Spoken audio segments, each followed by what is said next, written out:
Let's get ready to rumble!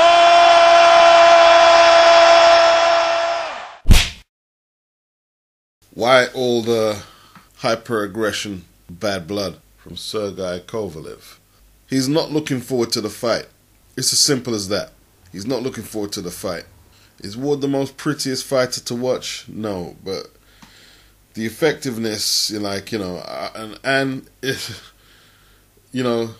some dudes are such bitches, man. This is what I'm saying, man. I was saying it the other day. You can like something, and it doesn't mean you have to say everything about it is good, because often that's not true. Just like you can dislike something and still appreciate what's good about it. And the Andre Ward haters do not want to accept that the guy is great at nullifying your weapons. Maybe one of the best we've seen at it, especially in the modern day era. His physical strength is underrated. Even with the knockdown, he was hurt, but he recovered extremely quickly. And that's something you got to look at. When an opponent gets hit by a power puncher with a big shot, and they recover, and they're going back at it before the round ends, like they never got hit with the shot. Kind of like Mayweather and Mosley. Kind of like Ward and Kovalev. This is when you know that you have not only a skilled opponent, but somebody with the will to win. Now, I didn't think Ward won the fight. I thought it was close. And watching it just the other day, I could see why Ward was given the decision. Not going to change my scorecard. I'll keep the initial scorecard I had when I was watching it in real time. Kovalev was struggling to land just regular punches that he normally lands. He couldn't manhandle Ward. Normally, if you show Kovalev any contempt, he'll go straight after you and look to put you back in your place. Ward was winding up the bowler punch in the later rounds. Kovalev tried to put him back in his place. He wasn't able to do it. Ward stifled out his attack. He was flagging down the stretch. He can talk all he wants about Ward's punches feeling like slaps in the face. Or woman slaps, he said. Well, that means you lost to someone who hits like a woman. Everything Kovalev says counteracts his point, because he's so determined to tell us that Ward was insignificant in the fight, and that's not true. It's just not true. Kovalev is one of the worst losers in the sport, and ultimately it's going to hurt him in the rematch. It's going to hurt him because he's not just saying it for face value to get at Ward. He believes all of this in his heart. Something made Kovalev fatigue in the ring. If it wasn't Ward's woman punches, as Kovalev describes, something did it. And there was only two of them in the ring. So we have to assume Ward was doing something to make Kovalev flag down the stretch. His countryman Costa Zoo told him, "You have no one to blame but yourself." And that seemed to calm him down for a little while. But Kovalev is a control freak. A lot of us are control freaks. Kovalev is being taken out of his element. He realizes if Ward is allowed to get into a rhythm, his chances of knocking Ward out will decrease and continue to decrease until he will be in a war of attrition with himself.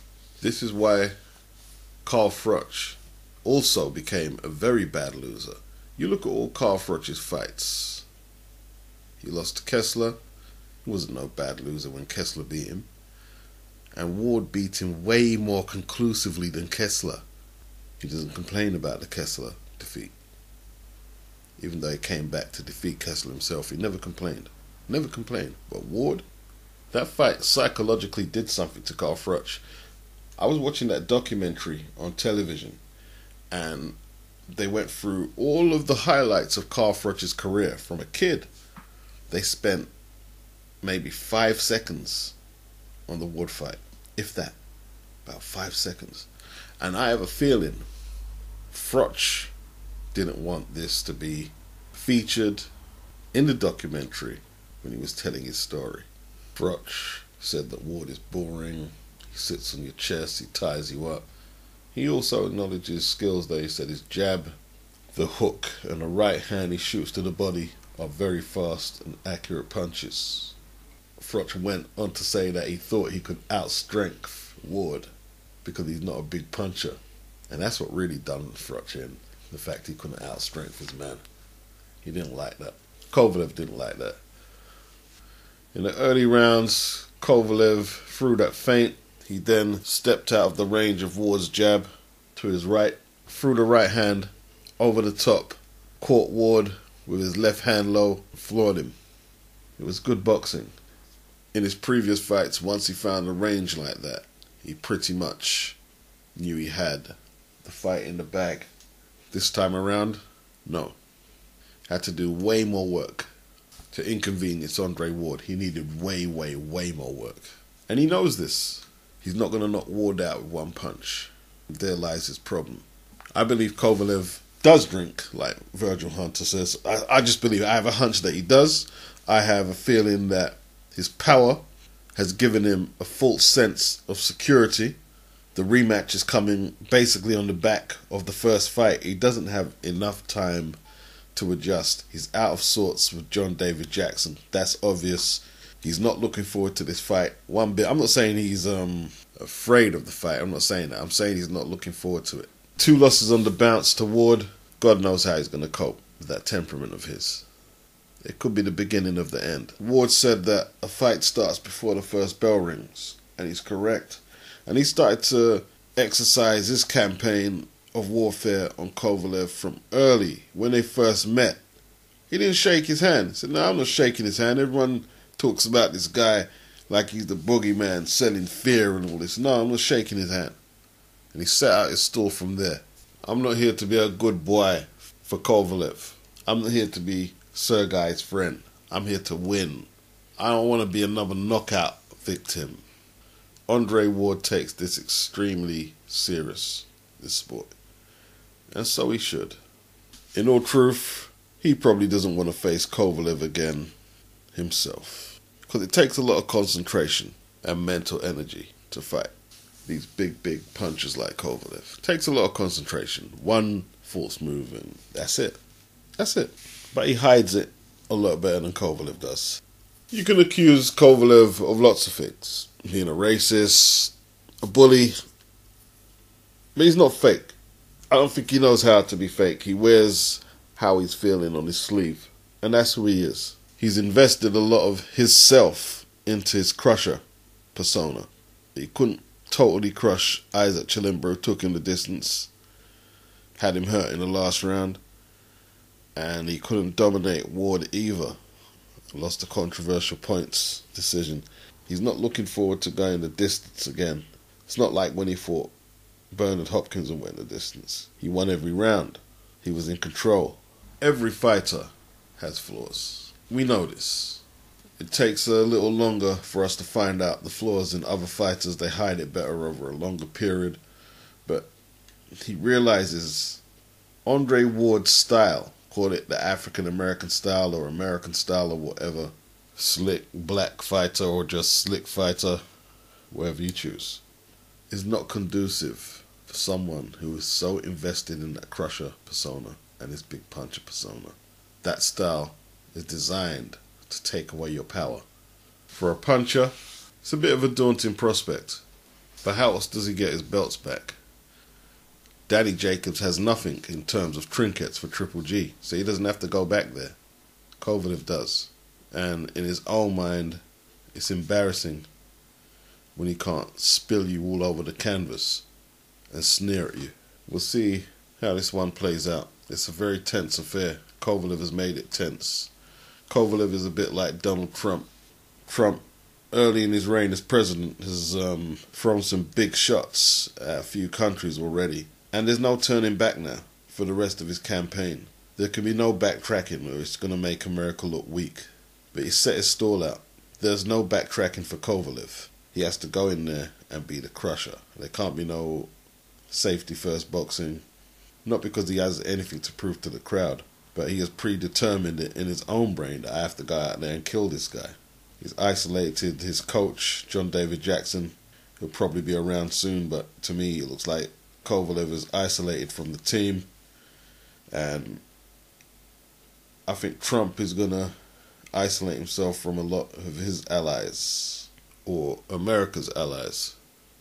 I don't think Britain are going to play lapdog to America this time around, because this guy is an absolute nut job. From what I'm seeing here, he has put America in a pretty precarious position. A very risky strategy. Just like Kovalev's. Kovalev is talking like another points fight, a distance fight is like a really bad loss. Just like Trump.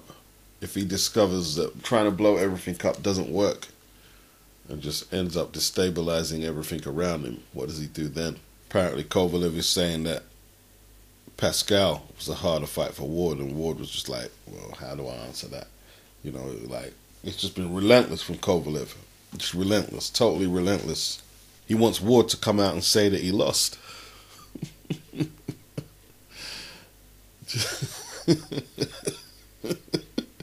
I think Rayland versus Tommy Heard's a rematch. Ray said Tommy won, and quite soon after the fight as well. But there's not much more examples to quote. The overtraining thing, I mean, he's not somebody who even his trainer can dictate what he should do. He does everything he wants to do. Yeah? So he had pretty much control of the camp and how he was going to negotiate his campaign to defeat Ward. So if he did overtrain, that's an oversight on his behalf. If he did overtrain, so what? It doesn't matter if you overtrain or undertrain. When you go into a fight, you have to do one of the other. Train correctly, overtrain or undertrain. You have a few options. In his eyes, he chose the overtraining option. So what? You trained. You trained and you came out with your result. You trained in accordance to what you think you're going to face in the ring, or what you yourself need to face whoever you're facing in the ring.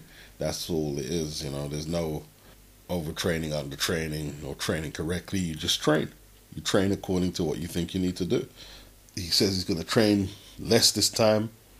Well, we'll see if that is the solution soon enough, and he'll be proved right if it is. If not, then we'll know it's some bullshit. Ward isn't spectacular, but those who have fought him, they know how good he is. Kovalev knows how good he is, and he knows what's coming. That frustration where you go round after round and you can't land a clean punch. It's very frustrating.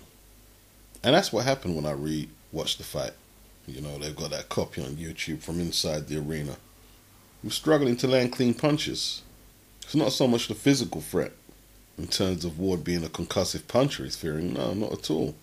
It's the mental aspect of it. It's like, that's just draining for him. You can see. That's why he's so angry.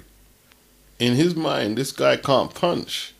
He's not very aggressive outside the ring, but yet he beat me on the scorecards. He can't deal with this. Alexander Brand said that Kovalev was going to win easy. I wonder what he's saying now. He said he was going to knock Ward out. Well, he was totally wrong. I think Kovalev would more accept if Ward ironed him out with one big shot. He'd have no choice but accept it, but he sees it like this.